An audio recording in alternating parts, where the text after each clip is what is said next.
Ah Wilderness. You asked me what brings me here, so I'll come to the point at once. I regret to say it's something disagreeable.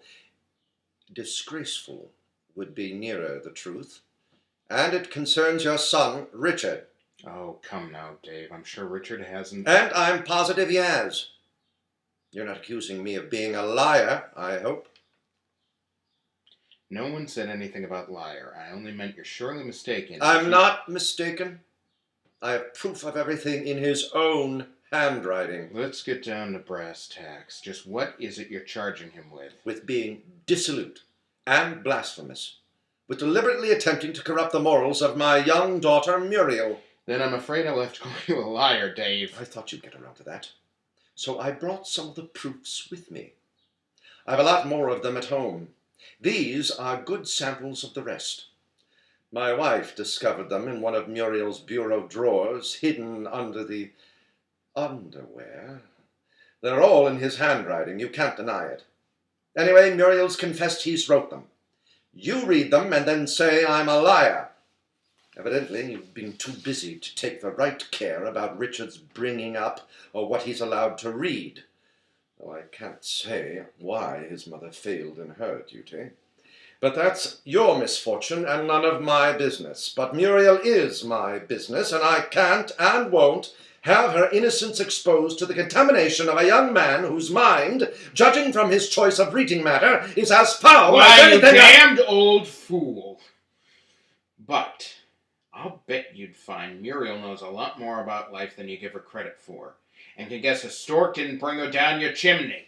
Now, you're insulting my daughter. I won't forget that. I'm not insulting her. I think Muriel is a darn nice girl. That's why I'm giving her credit for ordinary good sense.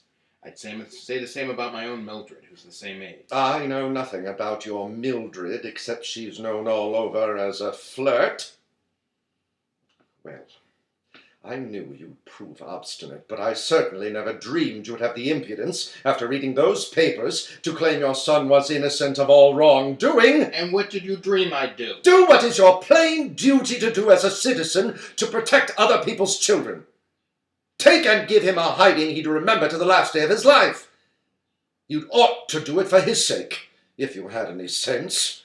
Unless you want him to end up in jail. Dave, I've stood all I can stand from you. You get out, and get out quick if you don't want a kick in the rear to help you. You needn't lose your temper. I'm only demanding you do your duty by your own as I've already done by mine. I'm punishing Muriel. She's not to be allowed out of the house for a month, and she's to be in bed every night by 8 sharp. And yet she's blameless compared to the... I said I'd had enough out of you, Dave. You needn't lay hands on me. I'm going. Thanks. Matt Penn. I come with a hairpiece, and I have accommodations in the Sarasota area, so housing is not a problem. Thank you so much.